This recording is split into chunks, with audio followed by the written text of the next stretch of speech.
2 aos Coríntios. Hoje nós vamos concluir uma trilogia que a gente começou na segunda. Uma trilogia triunfante. Falamos sobre a igreja triunfante na segunda-feira. Ontem nós falamos sobre o evangelho triunfante. E hoje eu quero falar com os irmãos acerca de um ministério triunfante. Todos nós que estamos aqui, sem exceção, se de fato somos cristãos, nós temos um ministério da parte de Deus. Nós temos um serviço a prestar antes de nos encontrar com Cristo.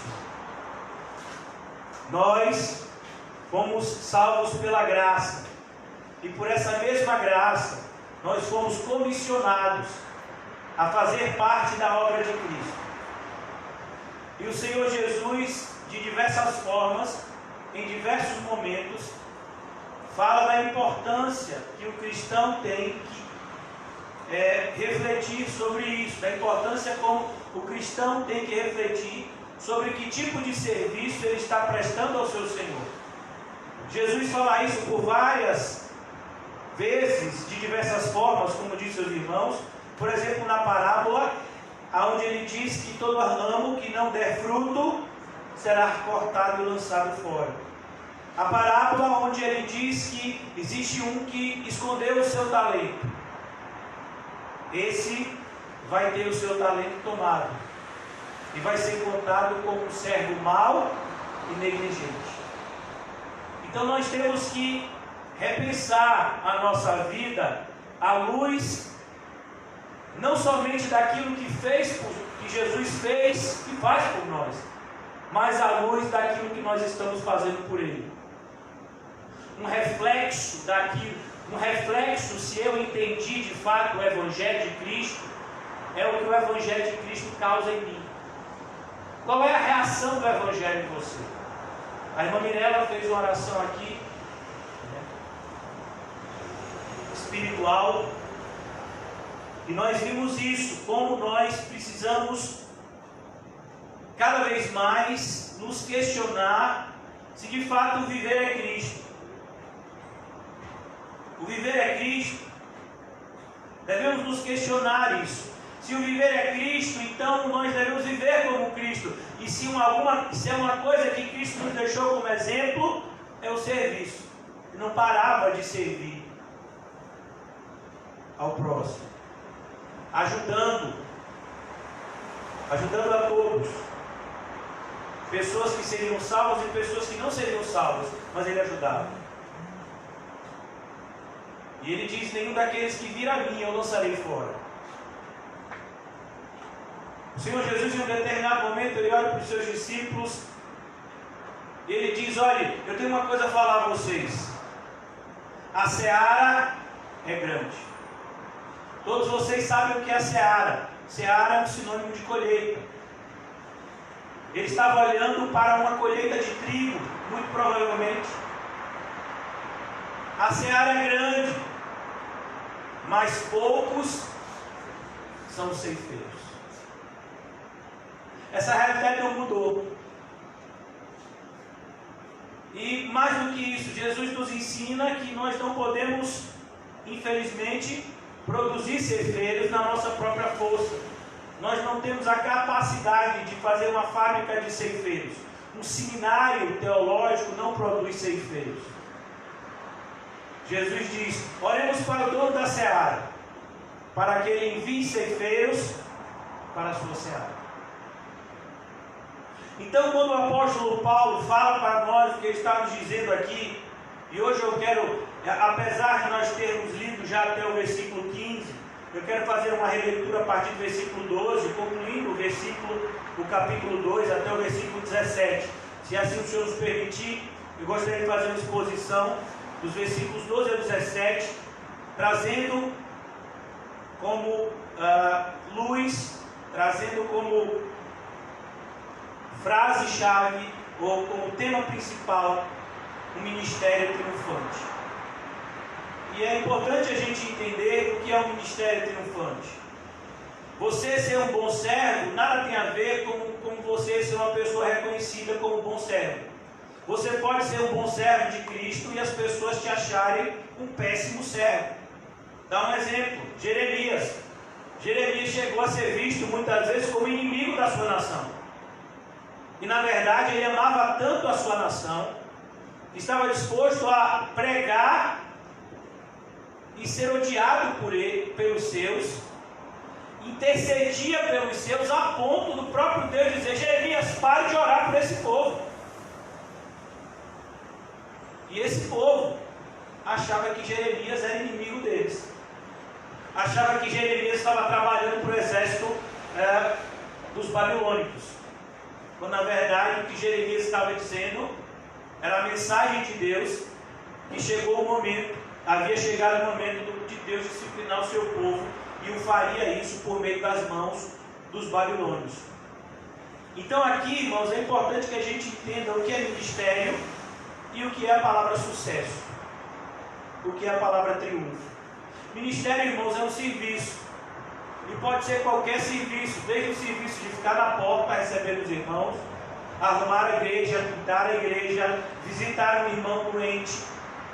Existem inúmeros serviços que podem ser feitos em nome de Cristo.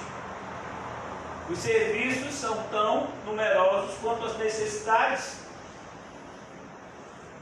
Mas a palavra sucesso, a palavra triunfo, não é que você consegue fazer aquilo que você propôs, mas é que você faz aquilo que Deus está mandando você fazer.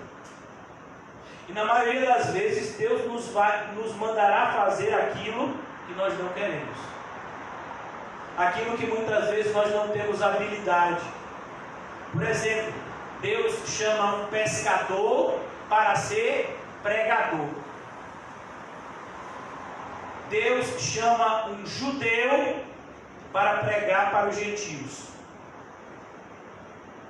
Ele pega os que não são para reduzir a nada aqueles que pensam que são, para que nós possamos em tudo nos gloriar apenas nele, e dizermos cada vez mais com toda a veracidade, não somente daquilo que lemos, daquilo que cremos, mas daquilo que vivemos, porque dele, por ele e para ele são todas as coisas. Essa é uma experiência real na vida do cristão.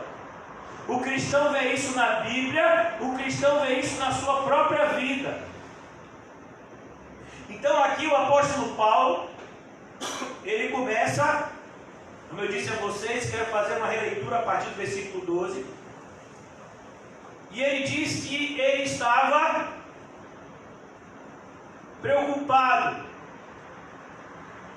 Então, como nós podemos pensar que uma pessoa espiritual anda preocupado?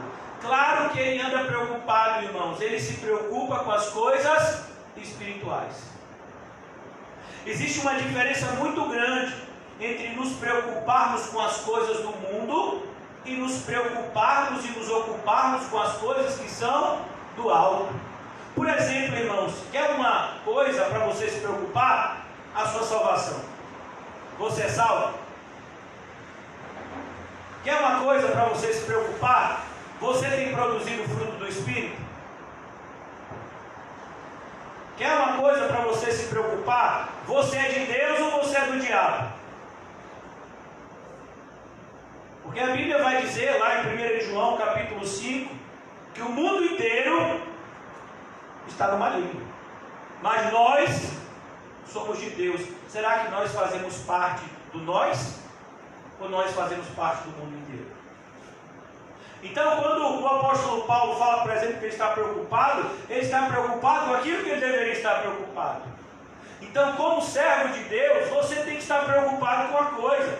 Como anda o seu serviço? Eu não sei se vocês já ouviram falar, mas na minha época, quando alguém fazia um concurso público, eu não sei como é que anda isso agora, mas na minha época, quando alguém fazia um concurso público, existia algo chamado estágio probatório. Era um período de cerca de 2 anos, onde aquele servidor concursado ficava sob observação. Hoje em dia nós temos uma experiência muito parecida na questão da carteira de motorista, na CNH, não é isso mesmo, irmão? No período de um ano, você não pode ter nenhuma infração, ou pode ter, não pode ter nenhuma, né? Senão tem que refazer de novo o teste. Então, eu pergunto a vocês, irmãos, vocês já se questionaram que tipo de serviço você está prestando a Cristo? A gente já sabe que Cristo não aceita qualquer coisa, pois a Bíblia nos ensina isso desde o começo. A aceitação da oferta de Abel e a rejeição da oferta de Caim. Então o apóstolo Paulo ele diz, ora, quando cheguei em Troade para pregar o Evangelho de Cristo, perceba, a vida do apóstolo Paulo consistia nesse imperativo. E eu quero te dizer, irmãos, que independentemente de você ter um trabalho, de você ter uma família, de você ter uma vida, né,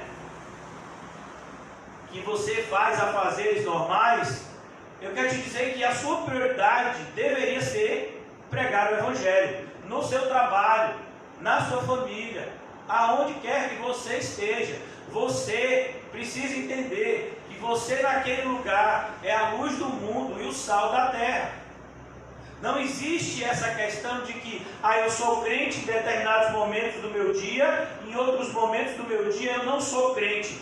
Não pode existir esse tipo de atitude da parte de um cristão verdadeiro.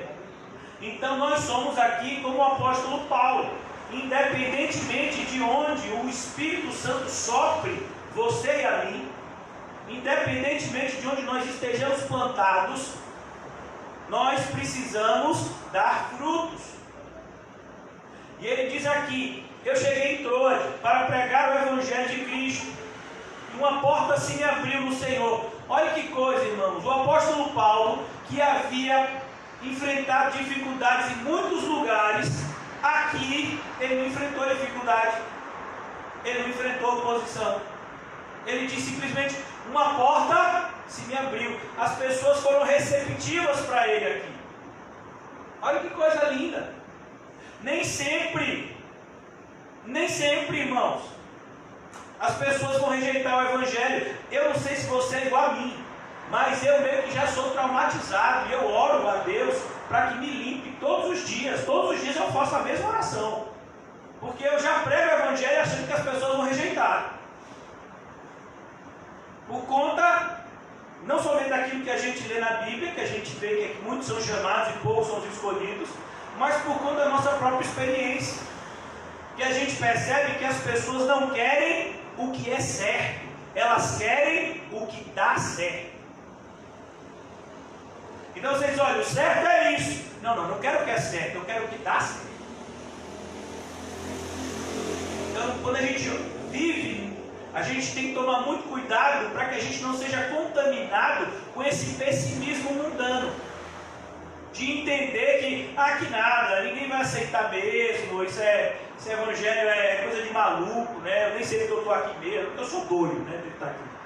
Não, a gente tem que entender que em algumas situações as pessoas vão crer, e a gente vai comemorar, como está escrito lá em Lucas, salvo engano, no capítulo 15, a festa no céu, quando o pecador se arrepende. Foi o que aconteceu aqui em Troade.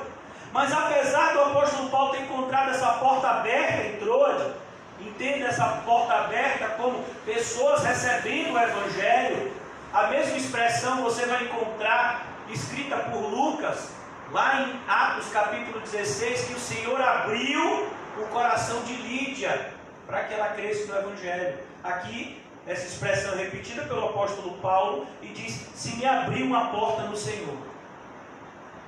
Mas ele diz, contudo, eu não tive tranquilidade no meu espírito. Percebeu? Não era uma atitude carnal de Paulo, era uma preocupação espiritual, era uma preocupação pastoral.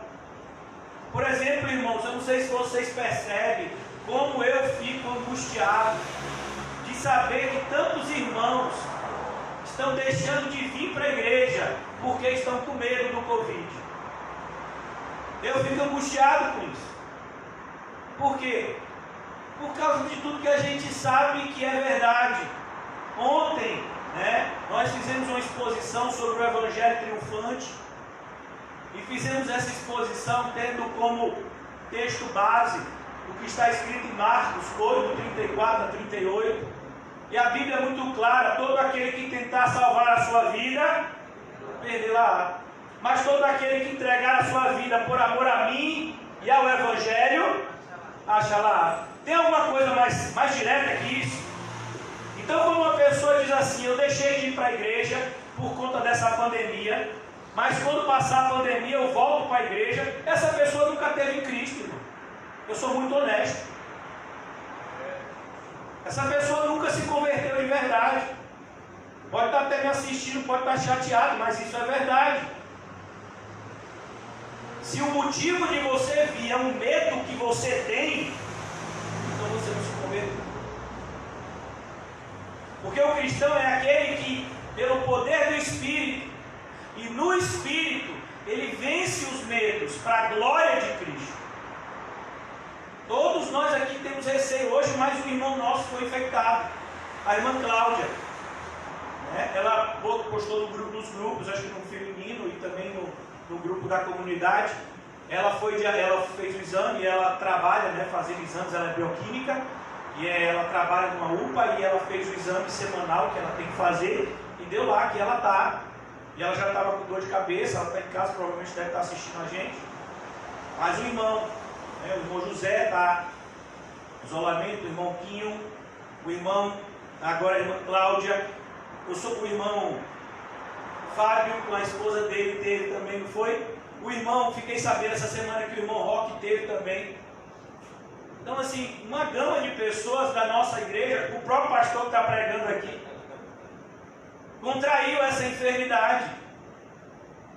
E a gente não pode mudar a nossa rotina por conta de uma enfermidade, muito pelo contrário. Se a gente tiver que mudar a nossa rotina, é para fazer o bem, e não para deixar de fazer o bem. Então aqui a gente observa que o apóstolo Paulo estava intranquilo por causa dessa inconstância, muitas vezes, de algumas pessoas da igreja. No caso específico de Coríntios, a gente já sabe, pela primeira carta aos Coríntios, que a igreja de Coríntios estava em uma bagunça. Para Paulo escrever, tem que ter ordem e decência, é porque a igreja estava desordenada e vivendo de maneira indecente. Havia inclusive um homem que tinha papel de liderança na igreja, que estava tendo uma relação incestuosa e que ninguém falava nada. Então Paulo bate pesado na primeira carta aos Coríntios. Essa carta é levada por Tito e Paulo está querendo saber qual foi o resultado dessa carta. As cartas antigamente eram lidas na frente da igreja. As pessoas se reuniam, como agora a gente está reunido no culto, e se lia as cartas que eram enviadas pelos apóstolos. Então a carta de Paulo foi lida à igreja de Coríntios e o apóstolo Paulo queria saber qual foi o resultado daquilo.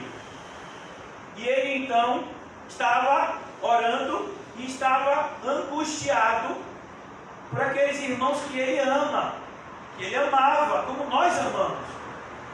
Pessoas que passaram aqui, nossa congregação esse ano de 2020 vai fazer 9 anos aqui na Boca do Rio.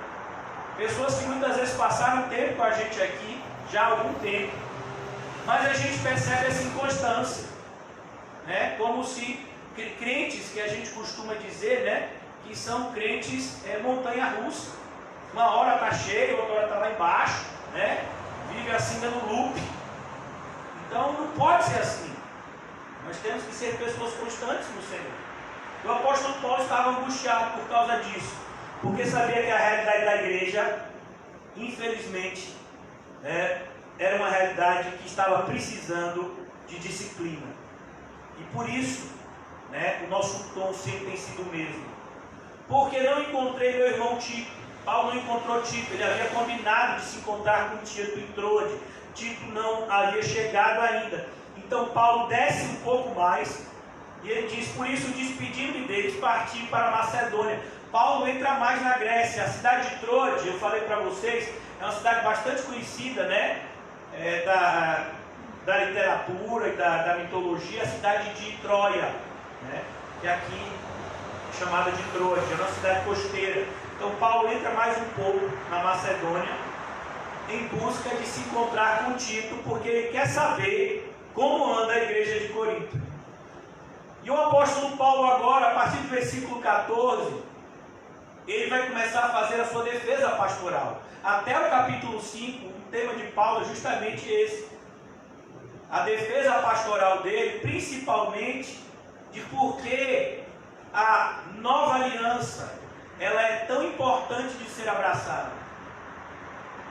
E o apóstolo Paulo, então, ele diz: graças, porém, a Deus, que em Cristo sempre nos conduz em triunfo. E aí você fica assim: esse homem deve ser maluco, porque aqui nessa carta ele toma pedrada, ele toma açoite, ele passa por naufrágio, ele vai dizer tudo isso no capítulo 11. Nessa carta aqui, ele já disse que quase morreu. Que triunfo é esse? Por isso eu disse a vocês, o sucesso do serviço cristão nada tem a ver com algo visível, mas é algo que exala, como Paulo diz, um perfume. O que de fato vai dizer se você tem prestado um serviço que agrada a Deus, é se você tem feito esse serviço como Cristo faria. Não é a quantidade de pessoas que vão se converter, não são milagres que podem acontecer por meio da sua vida, mas se você tem desempenhado a sua função à semelhança daquilo que Cristo nos deixou como ensino. Você é uma pessoa que serve como Cristo servia, que ama como Cristo amava, que perdoa como Cristo perdoava, que tem a humildade de se relacionar com as pessoas como Cristo tinha, sendo Deus. Não tomou como usurpação ser igual a Deus, mas em tudo se destituiu. Olha que coisa. Se humilhando, tomando a forma de servo. É isso que significa, irmãos, prestar um serviço de sucesso. Significa ter um serviço parecido com o de Cristo. Cristo é o nosso referencial de sucesso. Então, à medida que eu vou fazendo a obra de Cristo, como Cristo me ensinou, isso é sucesso. Independentemente do que aconteça. Se uma centena de pessoas vão se converter, se ninguém vai se converter, se as pessoas vão gostar do que eu vou falar, se as pessoas vão odiar o que eu vou falar, independentemente dos resultados, o que diz se eu sou um servo que tenho triunfado no meu ministério, é justamente se o meu ministério tem me transformado mais parecido com Cristo. A ideia é, à medida que eu sirvo a Cristo, eu estou andando com Cristo, e eu vou me tornando parecido com o meu Senhor. Então Paulo, ele mostra isso. Graças, porém, a Deus que em Cristo, percebeu? Em Cristo, não é fora de Cristo, em Cristo. Essa é uma expressão que é a cara de Paulo. Paulo usa essa expressão várias vezes em suas cartas. E essa expressão no grego dá a ideia de você estar escondido dentro de alguma coisa. Então Paulo diz que em Cristo, quando nós estamos em Cristo, quando nós estamos na igreja, pois a palavra Cristo e a palavra igreja, elas são juntas. Você não pode separar o corpo da cabeça e nem a cabeça do corpo. Então, quando nós estamos em Cristo, sempre somos conduzidos por Deus em triunfo. E por meio de nós quem aqui? A igreja, manifesta em todo lugar a fragrância do seu conhecimento. E o apóstolo Paulo aqui, até de maneira poética, coloca o evangelho como se fosse um perfume. Perceba, a fragrância do seu conhecimento. Nós não estamos aqui para fazermos obras de caridade, ainda que ajudar ao próximo seja uma atitude cristã. Mas nós estamos aqui, acima de tudo, para conhecer a Cristo e fazê-lo conhecido. E à medida que eu faço isso, eu também pratico isso. E enquanto eu estou praticando isso, eu estou ajudando o meu irmão que precisa de ajuda. Então aqui ele fala para nós, porque nós somos para com Deus o bom perfume de Cristo. Percebeu, irmãos? O apóstolo Paulo aqui está fazendo um contraponto, e você pode ver isso de maneira muito clara. O apóstolo Paulo fala nós, Porque daqui a pouco, no versículo 17, ele vai dizer que tem um outro grupo que não faz isso não. Então você sempre vai olhar que na realidade da igreja, na realidade daquilo que nós chamamos de igreja evangélica, desse grande povo, a maior fatia, infelizmente, são de pessoas não convertidas de verdade. E a menor fatia são de pessoas que de fato foram regeneradas e estão buscando andar em seguro com a vontade de Deus. Infelizmente, sempre foi assim. E essa realidade não mudou. Você vai ler coisas como em 1 João: saíram do nosso meio porque não eram dos nossos.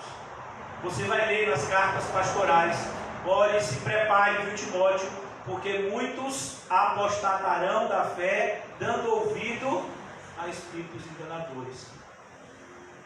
Olha, Timóteo, cuidado, prega a palavra, não fique desestimulado de pregar a verdade, porque vai chegar um momento onde as pessoas não suportarão a sã doutrina, mas levantarão para si mestres, segundo as suas próprias concupiscências. Irmãos, o que está acontecendo, como está se cumprindo essa palavra nesses dias? Pessoas que não estão suportando a sã doutrina, e aí elas vão lá no YouTube e procuram os pastores que preguem aquilo que seja conveniente para eles. Eu quero um pastor que diga que eu devo ficar em casa escondido embaixo do colchão.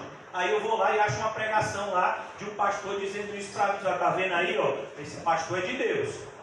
Eu quero uma igreja que fecha a porta e que diz que os cristãos têm que ficar em casa obedecendo o que supostamente estão mandando, né?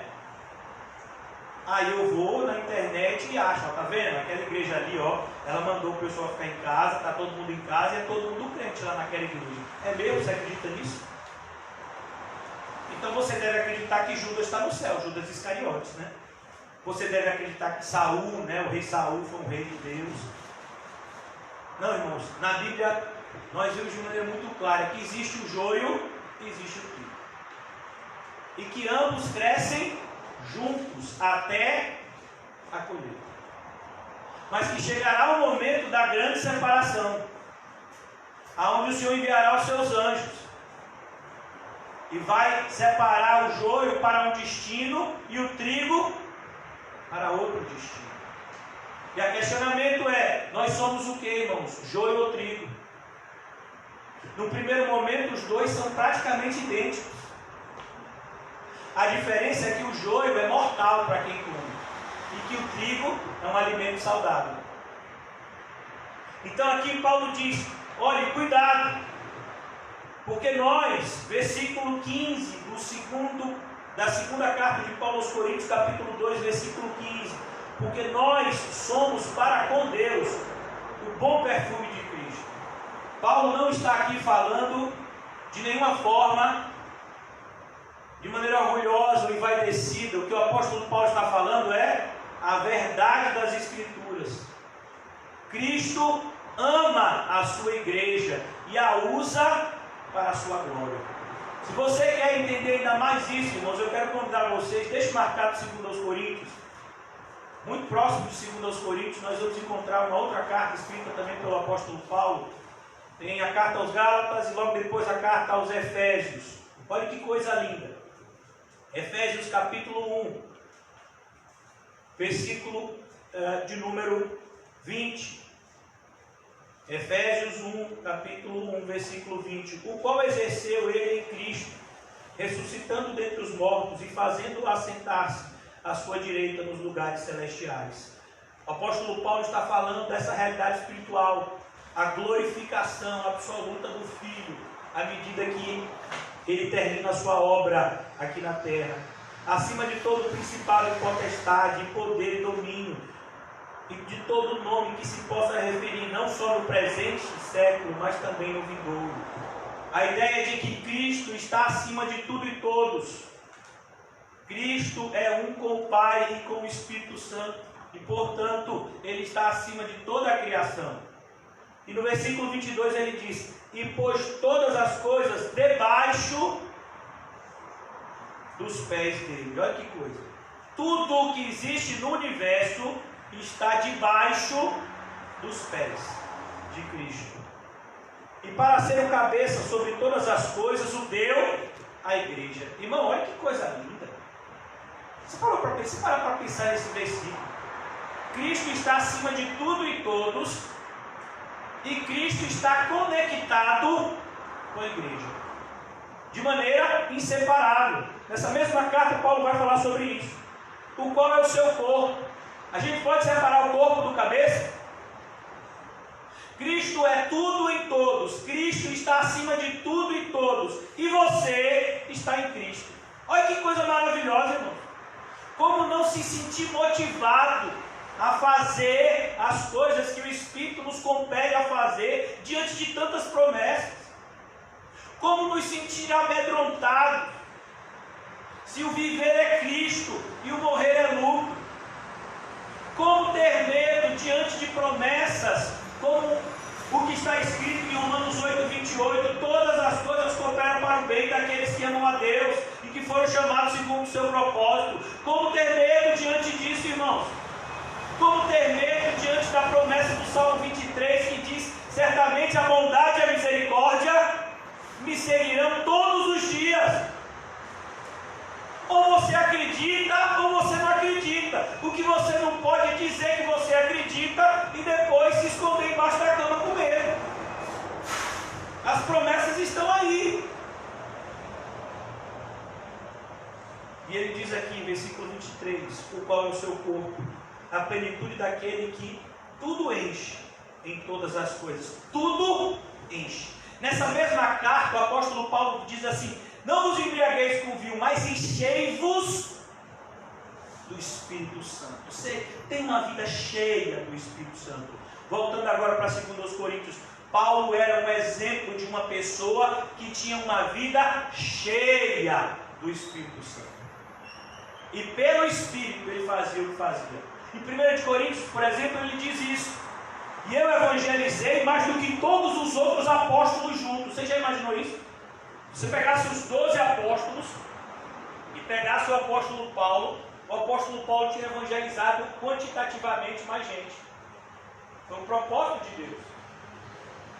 Mas ele diz: não fui eu. Quem foi? Foi a graça de Deus que está ali. É a graça. Nós estamos aqui. Muitos estão aqui com receio, talvez, angustiados com situações na vida particular. Temos entes queridos que podem estar enfermos. Estamos passando por situações que talvez sejam difíceis e complicadas. Mas Cristo continua no controle. Como está escrito, Ele está sentado no seu alto e sublime trono. Não mudou. Porque as nossas circunstâncias mudam, não significa que o nosso Senhor e suas promessas mudaram. Não, o nosso Senhor e a sua santa palavra continua imutável, independentemente das circunstâncias mudarem na minha vida e na sua. Nem sempre vamos passar por planícies. Algumas vezes teremos que passar por montanhas difíceis, por vales perigosos. Mas há uma promessa que diz: o nosso bom pastor sempre estará ao nosso lado. Era isso que dava tanta coragem a Davi, a ponto de um jovem enfrentar um gigante. Qual era o entendimento de Davi?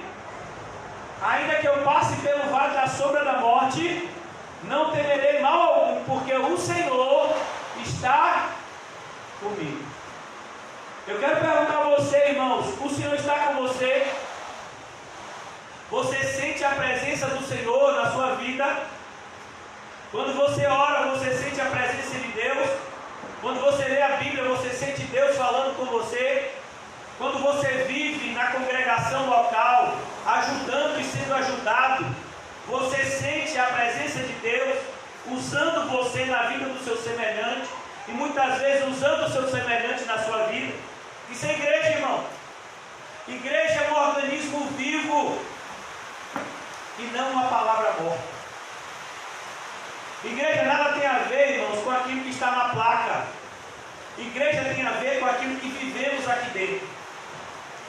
Independentemente da placa que está aqui fora, O que acontece aqui dentro pode ser igreja ou não.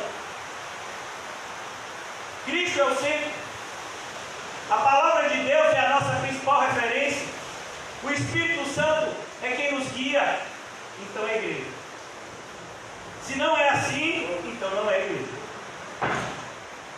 Por isso que aqui ele vai dizer agora no versículo 17, ainda 15. Porque nós, para com Deus, somos o bom perfume de Cristo, tanto para os que são salvos, como para os que se perdem. Ele está dizendo que na igreja existem pessoas salvas e existem pessoas perdidas. Quem aqui já ouviu a parábola do filho pródigo? Esse nome pródigo não está na parábola, mas ela é conhecida por esse nome. Eu gosto muito de um título que um determinado pregador dá, a parábola dos 2 filhos perdidos do bom pai. Porque se você perceber naquela parábola, irmãos, o filho que fica na casa estava numa situação pior do que o filho que tinha ido embora. O filho que tinha ido embora perdeu tudo, estava arrependido, humilhado, e agora entendia o que significava ser amado pelo seu pai. Mas o filho que estava na casa ainda se encontrava em uma situação de religiosidade, a ponto de achar que o seu pai era ruim, mas ele estava lá apenas por interesse, porque ele desejava os bens do pai. Aquele filho mais velho estava tão perdido quanto o filho mais novo. Muitas pessoas estão na igreja, irmãos, por mera religiosidade. Muitas pessoas estão na igreja por um receio. Rapaz, se minha vida está ruim, eu estou na igreja, se eu sair deve piorar mais ainda, eu vou ficar. Muitas pessoas estão na igreja por costume. Tem gente que se acostumou. E a pior coisa que pode se acontecer com uma pessoa na igreja é ela se acostumar com o divino, com o sobrenatural de Deus. É você transformar em ordinário aquilo que é extraordinário por natureza. Por exemplo, um culto nunca é um culto. Um culto é a manifestação do Deus vivo no meio do seu povo. Quando os irmãos pegam o instrumento e louvam aqui, eles estão cheios do Espírito Santo, cantando para nós hinos espirituais, nos levando em adoração. Quando a palavra de Deus é pregada com ousadia e com precisão, é o Espírito Santo de Deus trazendo uma mensagem da parte de Deus para o seu povo. Como eu posso chamar isso que é tão extraordinário de ordinário? Ah não, foi só um culto que eu perdi. Um culto? Então você acha que o que está acontecendo aqui é um culto? Você acha que ontem foi um estudo? Ou foi Deus se manifestando de maneira viva, real e poderosa no meio do seu povo? Por isso que tantas pessoas, irmãos, que estão na igreja não estarão no céu. Jamais entrarão pelas portas do céu. Quem não valoriza aquilo que Deus nos concede aqui na terra, não está pronto para valorizar aquilo que Deus preparou para os seus filhos no céu. A melhor coisa que nós vamos encontrar aqui na terra é a igreja. E se você não valoriza isso, eu quero te dizer que o céu não é para você. Isso pode mudar, você pode ser regenerado, você pode se arrepender. Mas você precisa entender que existe um caminho certo, existe um caminho errado. Existe a salvação, existe a perdição. Paulo diz: nós somos um bom perfume, nós somos o bom perfume de Cristo, tanto nos que são salvos como nos que se perdem. Para com estes, para os que se perdem, cheiro de morte para a morte. Ó, tem gente que vai cada vez mais, em cada pregação, ter a certeza da sua condenação. É o que está escrito lá em Hebreus. Vamos lá em Hebreus rapidamente, na carta aos Hebreus. Eu não vou me demorar muito hoje, né? assim que a chuva parar, eu paro de pregar, né? Às 2 da manhã, então a gente fica por aqui. Hebreus. Carta aos Hebreus. Coisa assustadora, irmãos. Capítulo 10. A partir do versículo 26. Porque se vivermos deliberadamente em pecado, percebeu? Pecado, irmãos, não é simplesmente você roubar, matar, estuprar, cometer incesto, como foi o caso lá em Coríntios. Maledicência é pecado, covardia é pecado, negar a Cristo é pecado, não amar ao próximo é pecado, não perdoar é pecado, não ter um relacionamento correto com Cristo é o principal dos nossos pecados. Então Paulo diz, porque se vivermos deliberadamente em pecado. Qual é a diferença do cristão verdadeiro para o cristão hipócrita?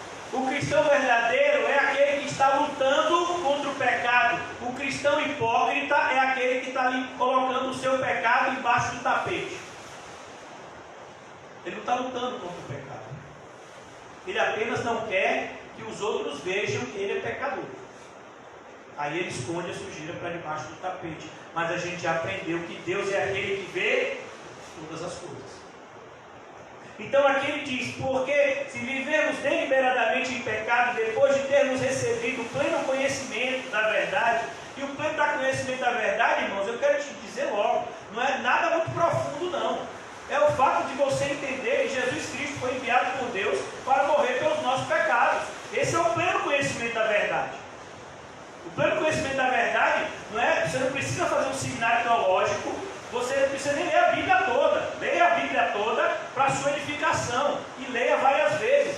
Mas o pleno conhecimento da verdade é entender o plano de Deus, que é algo muito simples e direto. Somos pessoas que nascem em pecado, precisamos ser salvos, e Deus providenciou a salvação por meio do sangue do seu próprio Filho. De maneira que quando nós cremos que Cristo morreu pelos nossos pecados, nós somos salvos pelo sangue de Jesus por um processo chamado de imputação. O nosso pecado é transferido para Cristo e a santidade de Cristo é transferida para nós e nós somos salvos. Esse é o plano de salvação de Deus. O próprio Senhor Jesus apresentou de maneira muito simples e bonita, porque Deus amou o mundo de tal maneira que deu a vida do seu Filho unigênito para que todo aquele que nele crê não pereça, mas tenha vida eterna. 2 versículos depois, ele conclui e diz, no entanto, aquele que não crê já está condenado. Esse é o pleno conhecimento da verdade. Por isso que o apóstolo Paulo chega, por exemplo, na cidade de Atenas e prega, o negócio é o seguinte, vocês estão notificados. Vocês estão notificados pela verdade. Todos nascemos em pecados e precisamos nos arrepender, colocar a nossa fé unicamente em Cristo Jesus, porque só Ele é o Salvador. Só Ele é o intercessor entre Deus e o homem. Só o sangue dele pode nos reconciliar com Deus, único e todo-poderoso.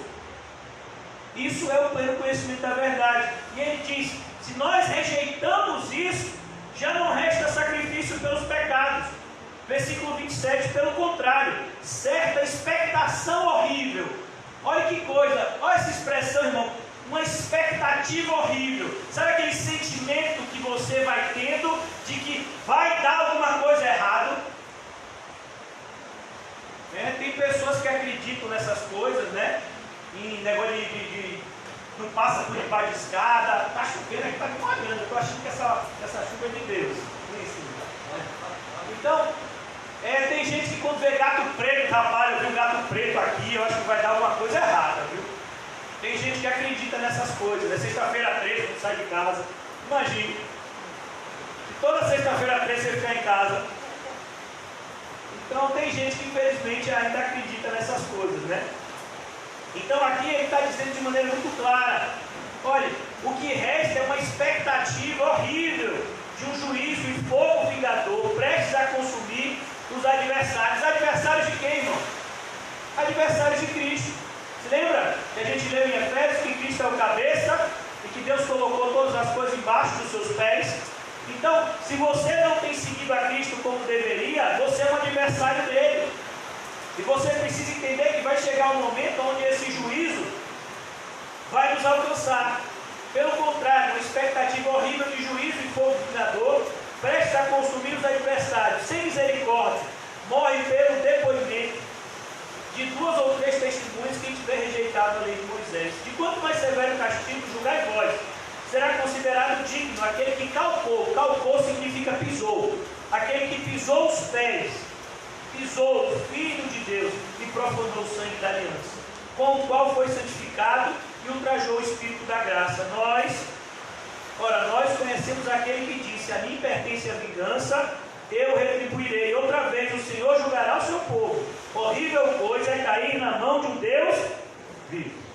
Então é isso que Paulo está falando, que é se perder. Se perder, irmão, não é você se perder no shopping. Não é você entrar num lugar que você não conhece. Se perder é ir para o inferno, irmão. É algo muito sério. Então, quando nós pregamos aqui,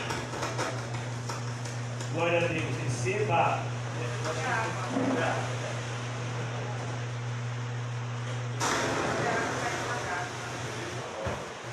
Amém, graças a Deus. A água já caiu no pregador, já caiu na caixa, já abençoou a igreja inteira, né? Já pode parar de chover. Então aqui ele vai dizer, cuidado, versículo 16, para com este cheiro de morte para a morte. Então nem sempre vai ser agradável ouvir uma pregação como a nossa aqui. O pessoal está dizendo: pastor, mas eu vivo em pecado.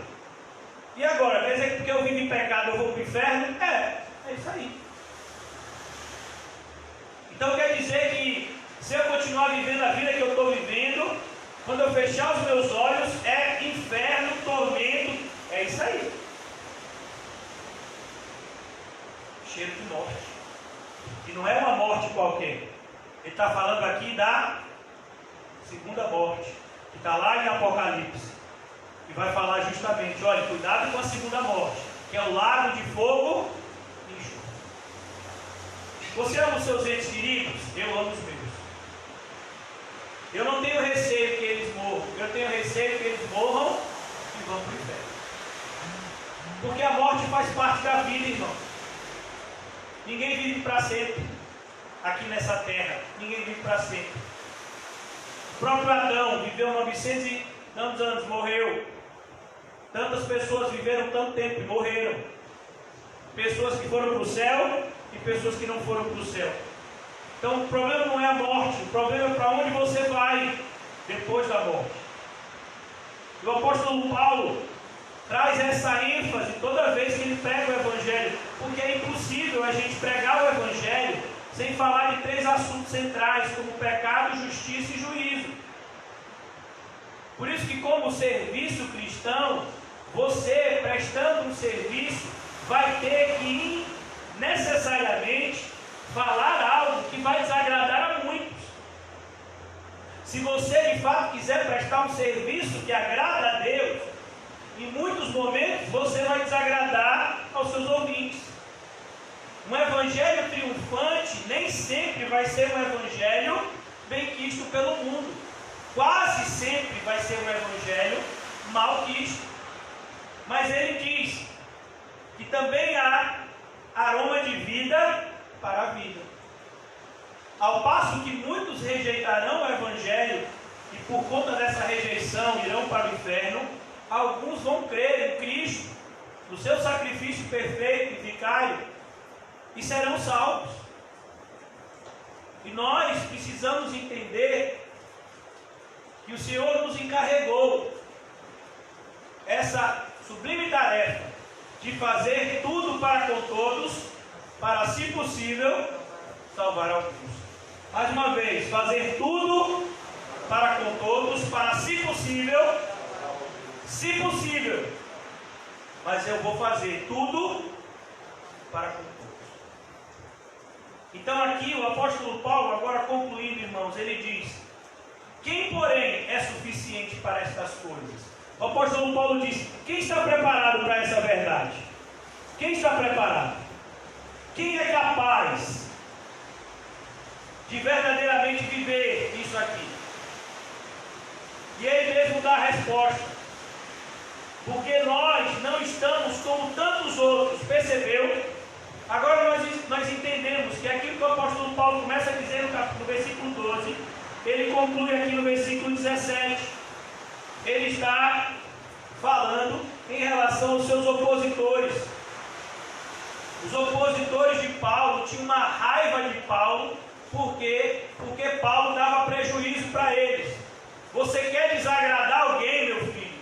Fale de alguma coisa e toca no bolso dessa pessoa. É por isso que tem gente que nem liga. Você fala, o evangelho da cruz, tem que rejeitar, tem que renunciar. Mas aí você fala de dízimo. E aquele jeito de dízimo.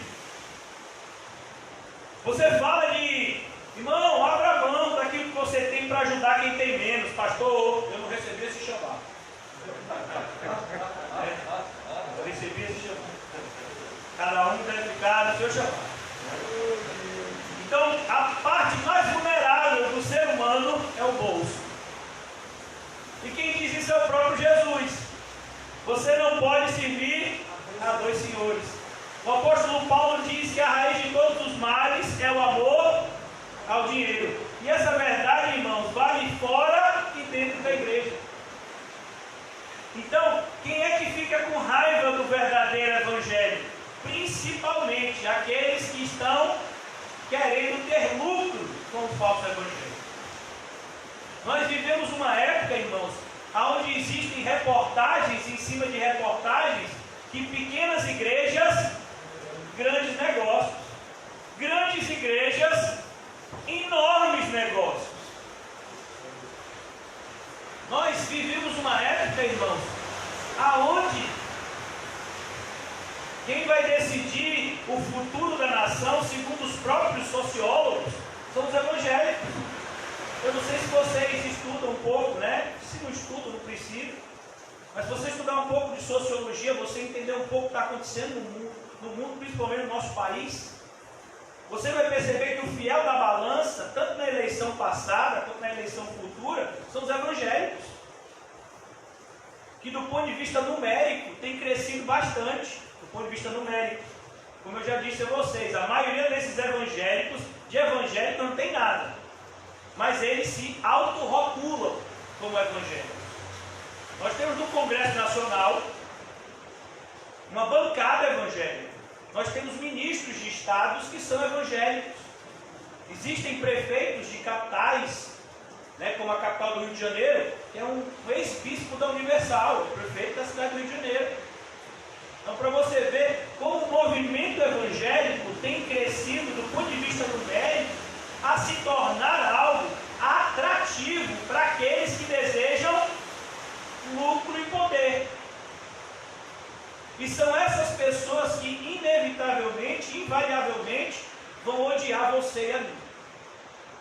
Muito mais do que quem desconhece o evangelho, são aqueles que defendem o falso evangelho, que vão perseguir e vão tentar denegrir de todas as formas aqueles que pregam o verdadeiro evangelho. Porque uma das formas de tentar desacreditar no que a gente fala é tentar desacreditar quem fala. Por isso que atacavam tanto o apóstolo Paulo. E cara, como é que você dá ouvido com um camarada desse? Tinha gente que dizia que o apóstolo Paulo, por exemplo, não era judeu. Porque o apóstolo Paulo vinha da cidade de Tarso, né? Saulo de Tarso. Tinha gente que dizia que ele não era judeu. E ele vai dizer em uma das suas cartas: não, sou judeu. Sou inclusive da tribo de Benjamim. A tribo de Benjamim, quando Paulo fala isso, é porque lá na divisão, vocês se lembram, quando dividiu os dois reinos, reino do norte, reino do sul, a tribo de Benjamim, ela ficou junto com a tribo de Judá, formando o reino do sul, ou reino de Judá, que foi o reino que Deus fez aliança de que desse reino é que viria o Messias, né? E de fato, a gente sabe que depois do cativeiro babilônico, o reino de Judá volta a ser estabelecido, mas o reino do norte, conhecido como reino de Israel, nunca mais vai ser restabelecido. Então, o apóstolo Paulo, ele era agredido tanto na forma de se vestir, quanto na forma de falar. Diziam que o apóstolo Paulo não se vestia como deveria, ele deveria se vestir melhor, né? Dizia que a maneira como o apóstolo Paulo pregava era uma maneira chula. Por quê? Porque as pessoas, principalmente aqui em Corinto, elas estavam acostumadas com a erudição ou com a linguagem, né, rebuscada dos filósofos. E Paulo aprendeu com Jesus que nós pregamos de maneira simples, para pessoas simples, um evangelho que é simples e que traz uma salvação simples. Qual é a primeira característica do Sermão do Monte? A primeira característica de um cristão verdadeiro, ele é pobre em espírito.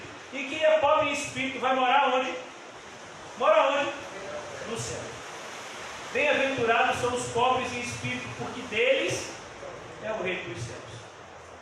Se você não é pobre em espírito, você não vai para o reino dos céus. E era essa forma que o apóstolo Paulo pregava e que o apóstolo Paulo vivia, com simplicidade e humildade. O apóstolo Paulo aprendeu com o próprio Jesus: aprendei de mim que sou manso e humilde de coração, e aí vocês encontrarão descanso para as vossas almas. Então aqui as pessoas se levantavam contra essa simplicidade, contra essa humildade cristã do apóstolo Paulo. Características muitas vezes que serão positivas em você e em mim, as pessoas olharão como características negativas. Quer ver? Por exemplo, se você é uma pessoa que perdoa, facilmente alguém vai dizer: ó, você é um bestão, fulano fez isso e isso com você, e você ainda continua falando com fulano. Pô, mas eu tenho que perdoar e tenho que amar. Ah, rapaz, vai vir com essa conversa. Eu também sou crente, viu? Mas não tem esse negócio comigo não. Comigo, quando eu cortei, cortei.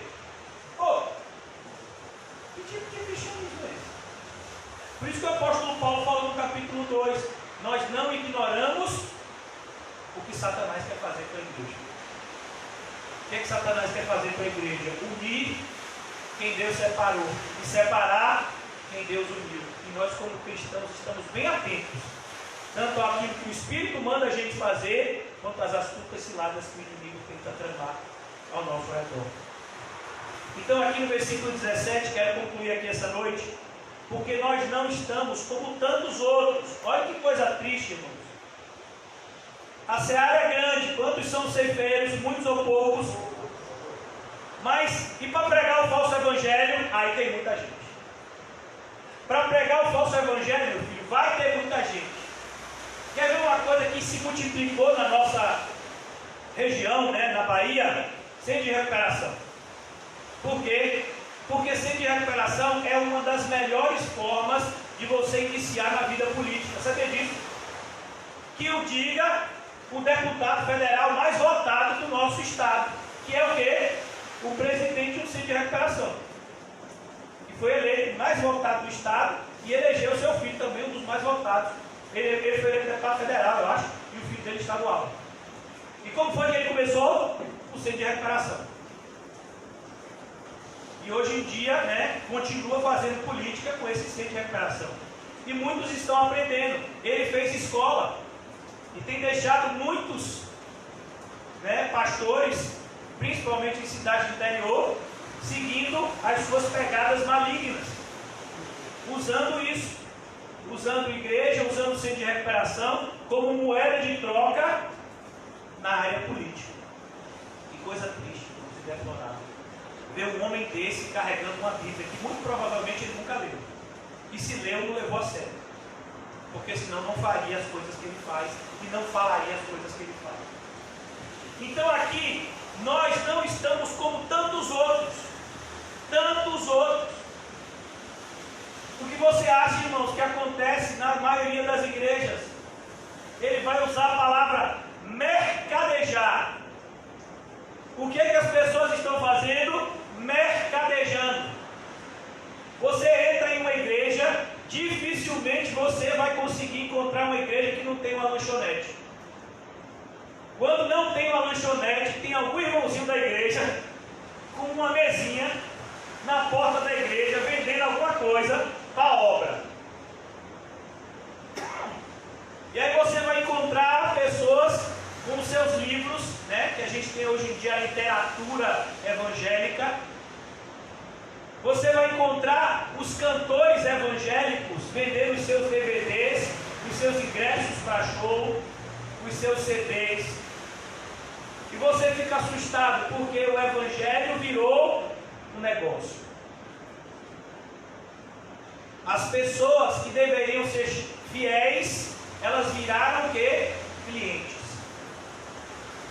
Então, hoje em dia, um pastor, muitas vezes, esses pastores, eles estão preocupados. Não, a gente tem que fazer aqui, como eu vi outro dia um dizendo: olha, irmãos, a gente está na pandemia fazendo um monte de melhoras aqui na igreja que a gente já queria fazer, botando ar-condicionado central, melhorando as cadeiras, fazendo isso, para quando vocês voltarem, a igreja está bem confortável para receber vocês. Essa é uma pessoa que entende, né? Que a igreja para ele é o quê? Uma empresa. É assim que se gerencia uma empresa, satisfazendo os seus clientes.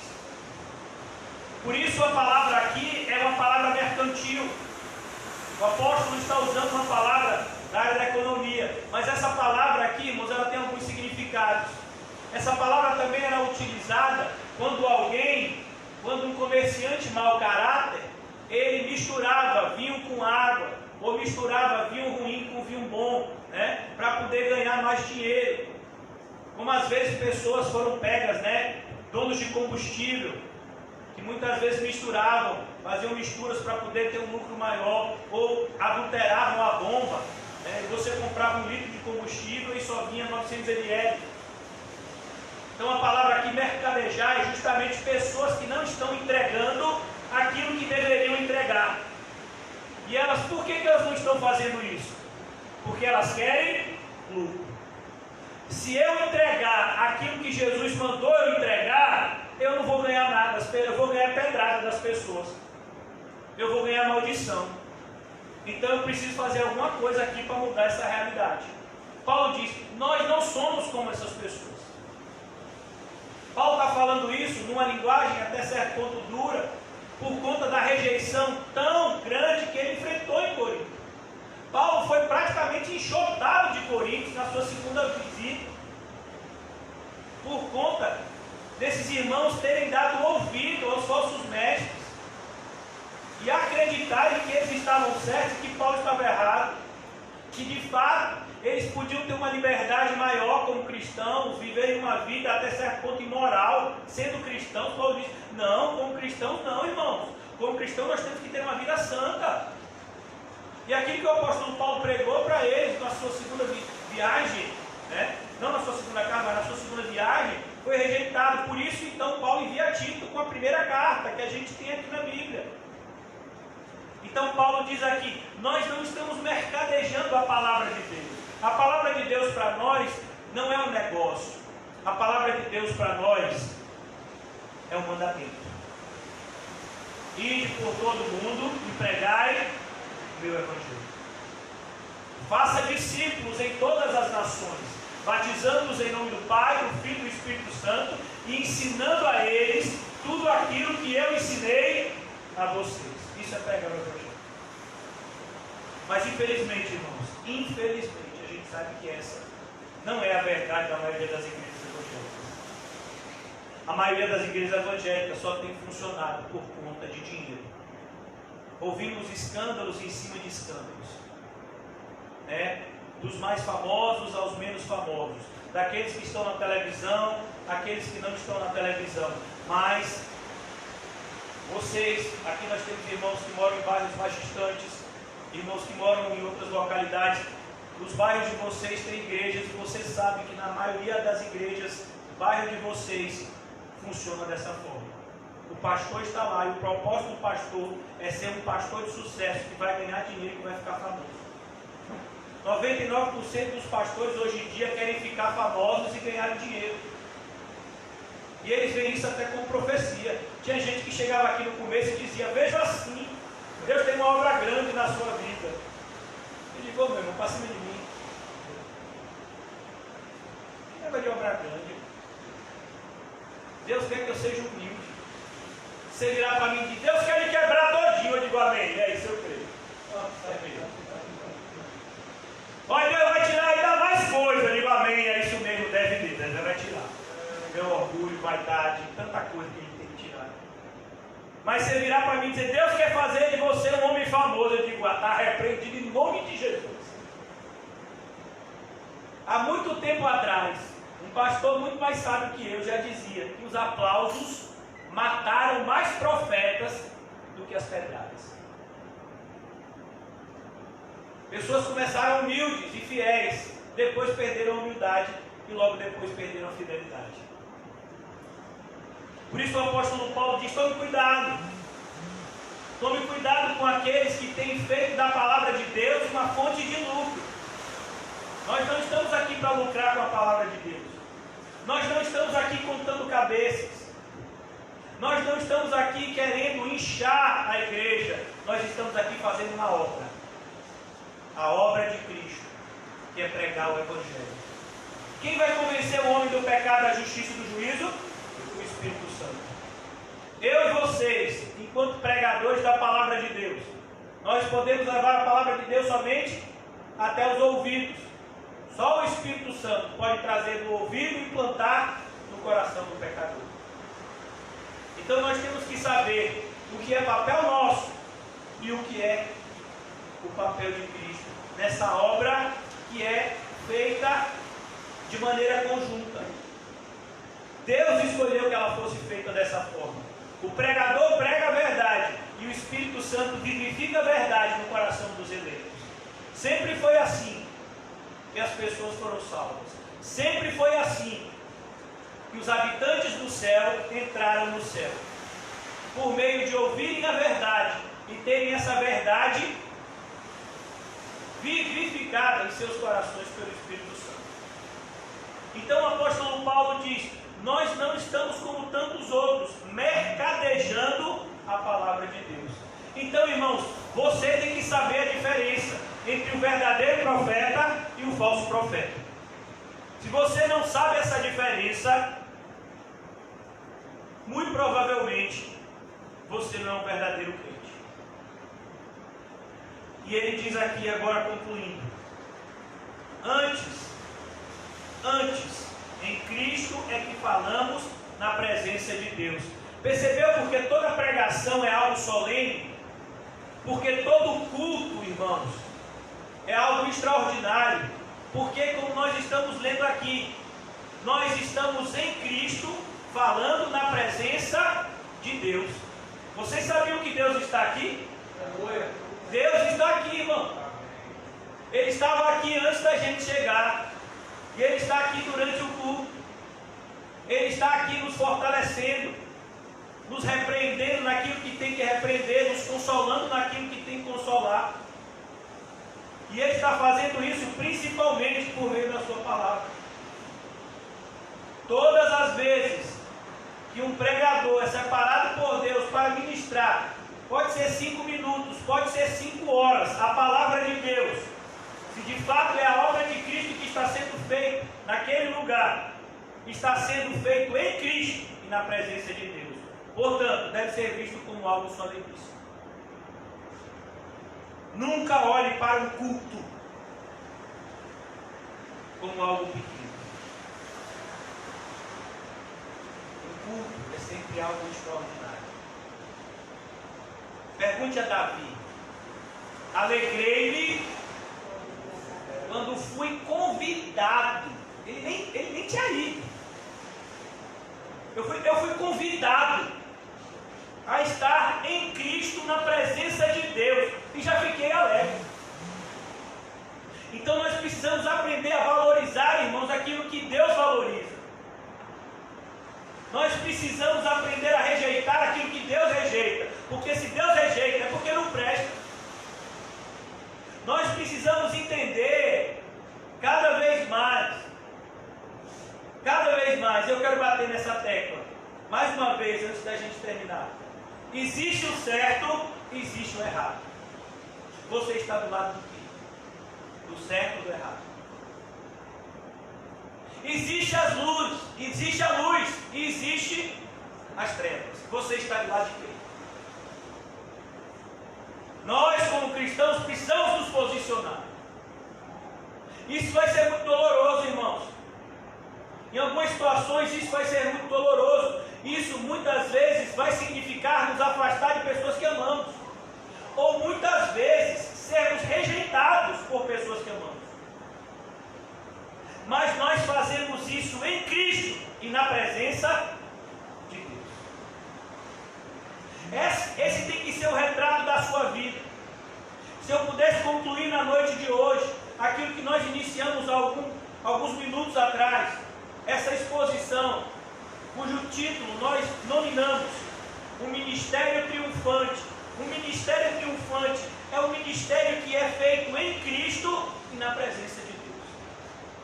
Se você tem vivido dessa forma, se você tem feito as coisas para Deus dessa forma, você tem um ministério de sucesso. Independentemente de ninguém lhe conhecer, independentemente de você ser rejeitado, talvez até na sua própria casa, mas se você está em Cristo, falando na presença de Deus, você é um servo bom e fiel, que entrará naquele grande dia, na festa preparada que o seu Senhor preparou para você. Paulo conclui com sinceridade. Nós não temos nenhuma hipocrisia aqui, é sinceridade. Da mesma maneira que eu pregava antes de ter o Covid e a pneumonia que eu adquiri, eu prego agora, com sinceridade. Essa experiência só me fez ver o quão eu preciso ainda mais de Jesus, o quão nós precisamos viver ainda mais o Evangelho, o quão espiritual as nossas vidas precisam ser, o quão necessário é pregar para as pessoas a verdade. Do que adianta ganhar o mundo inteiro se naquele grande dia você for perder a sua alma? A experiência que eu tive de quase morte algumas semanas atrás me fez entender ainda mais, não menos, mas ainda mais, essa necessidade de termos uma vida sincera. Você é cristão, seja cristão em todos os lugares, da mesma forma.